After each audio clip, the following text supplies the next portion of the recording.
Perbuatan yang misalnya yang lahir. Misalnya anak muda mengganggu seorang gadis misalnya di tengah jalan, itu namanya perbuatan keji. Atau tidak kelihatan oleh orang lain, tapi dalam hati kita sendiri ada niat busuk. Nah, itu amabatan namanya. Kita ketawa dengan orang, tapi kita punya hati benci kepada orang. Nah, itu namanya yang batin itu. Kita hendak menganiaya kepada orang tadi. Nah, sebab itu maka dijagalah perbuatan yang lahir yang akan nyata kepada sesama manusia, atau akidah yang batin. Kalau sekiranya rasa-rasa batin itu masuk, lekas perangi. A'udzubillah, aku berlindung kepada Allah.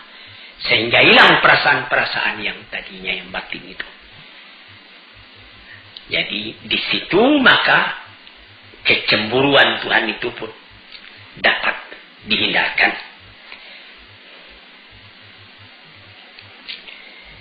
Lantas kemudian sambungan hadis, wa ma ahadun habba ilahi madah min Allah. Wa min ajli dzalika asna ala nafsihi. Tidak ada seorang pun yang lebih suka akan pujian melainkan Allah. Sehingga beliau sendiri pun asna ala nafsihi, memuji kepada dirinya. Jadi bagi Allah bukanlah namanya tawadhu', merendahkan diri kalau dia berkatakan Allahu la ilaha illa ana.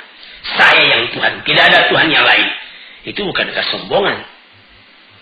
Tapi itu adalah daripada alamat kecintaannya Tuhan kepada pujian atas perbuatan Tuhan itu. Dan memang tidak namanya mengambil muka. Kalau kita lihat keindahan alam lalu Tuhan kita puji. Alhamdulillah, segala puji bagi Allah Rabbul Alamin. Rabbil Alamin, Tuhan dari seluruh alam ini. Maka Allah pun memuji kepada dirinya. Kemudian itu ma ahadun ahabba ilayhi al-'uzur min Allah. Dan tidak ada seorang pun yang lebih disukai daripada orang yang merasakan kekurangan pada dirinya, mengakui kekurangan itu. Tuhan Allah tahu kekurangan kita itu, kelalaian kita itu, tidak tahu jalan. Maka dibuktikan oleh Tuhan hal itu dengan mengirim rasul-rasul. Dikirimnya rasul-rasul sejak dari Nabi Adam atau Nabi Nuh sampai kepada Nabi Muhammad sallallahu alaihi wasallam, menunjuki kepada manusia jalan yang harus ditempuh di dalam kehidupan dunia ini. Jadi di dalam hadis yang sahih yang lain yang diriwayatkan oleh Abi Salmah dari Abi Hurairah radhiyallahu anhu, Rasulullah pun pernah mengatakan, innallaha yaghar wa innal mu'mina yaghar wa ghairatullah an ya'ti al-'abdu mahram alaihi. Tuhan Allah itu menurut hadis yang sahih ini pencemburu. Orang mukmin pun pencemburu sebagai cemburunya Allah itu. Maka ghirahnya Allah itu yaitu yang akan menimbulkan cemburunya Tuhan kalau ada hambanya yang sengaja berbuat barang yang dilarang oleh Allah. Itu Allah tidak suka. Dia cemburu keadaan demikian itu. Mengapa demikian? Nah, kalau tidak ada cemburunya itu, tanda tidak ada cinta. Kita bawa saja misalnya kepada misal yang lahir dalam kehidupan kita sendiri. Kita mengatakan cinta kepada istri. Cinta sejati kepada istri. Tulus ikhlas, sehidup semati. Lalu tentu kita tidak senang kalau ada orang lain yang pergi mengganggu istri kita itu. Kita cemburu. Lalu ada orang dibiarkannya saja istrinya bermain-main bersanda gurau dengan laki-laki lain. Nah, itu orang dikeragui cintanya. Tandanya cintanya itu tidak bulat. Atau barangkali orang itu dayus. Tidak ada lagi rasa cemburu dalam hatinya. Ini orang-orang celaka. Sebagaimana pepatah orang Arab. Fatana likulli musibatin fi dinihi wa idza yusabu. Fatina likulli musibatin fi malihi wa idza yusabu bidinihi lam yashuri. Sangat halus perasaannya. Dia merasa cemburu kalau akan terganggu harta bendanya. Tetapi kalau agamanya yang tersinggung, dia tidak merasa. Ini orang juga sudah orang sakit. Tidak ada kecemburuan sejati dalam dirinya. Jadi cemburu ini mesti ada. Kita sebagai umat yang beragama mesti ada cemburu. Karena dari sebab cinta kita kepada agama tadi. Misalnya ada orang injak-injaknya Quran. Lalu kita ketawa saja. Tandanya kita tidak beres. Tandanya kita tidak menghargai Al-Quran. Demikianlah seterusnya. Jadi cinta itu adalah akibat. Cemburu itu adalah akibat dari cinta.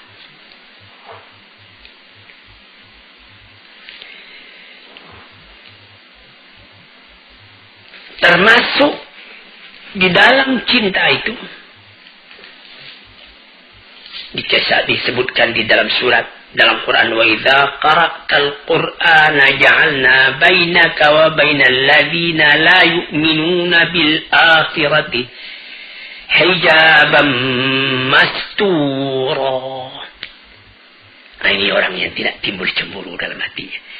Apabila engkau baca Al-Quran, kami jadikan di antara engkau dan di antara orang-orang yang beriman, yang tidak beriman kepada hari akhirat.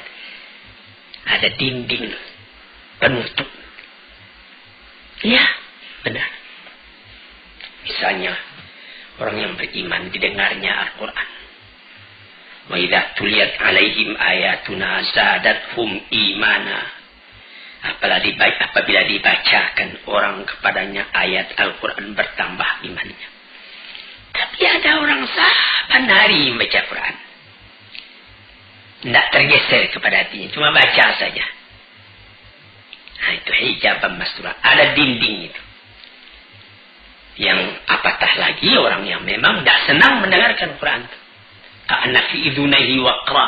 Seakan-akan dia menaruhkan penyumbah pada telinganya, tidak mau mendengarkan.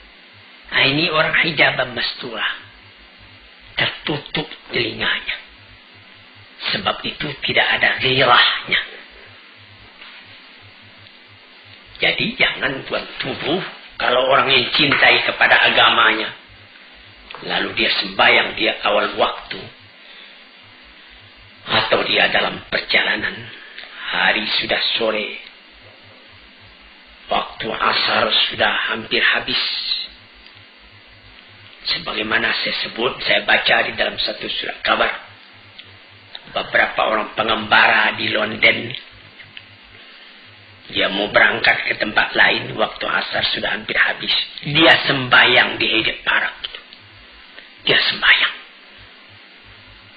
sembahyang menjamak. 2 rakaat zuhur, 2 rakaat asar, karena dia adalah musafir. Tidak peduli dia apa, dia ditonton orang, tidak apa. Karena ghirahnya kepada agamanya. Jadi ini ujian ini. Apakah engkau cinta? Sebagaimana kaji kita yang sudah hampir 2 bulan yang sudah. Ya, saya cinta. Apa engkau ada cemburu? Oh, tidak. Tidak ada cinta engkau kalau begitu keadaannya. Hadirin, para pendengar yang saya hormati, sebab itu dikatakan oleh Suri As-Sakti kepada kawan-kawannya, mengapa ada orang yang terhijab tidak masuk Quran kepada hatinya? Tidak ada ghirah.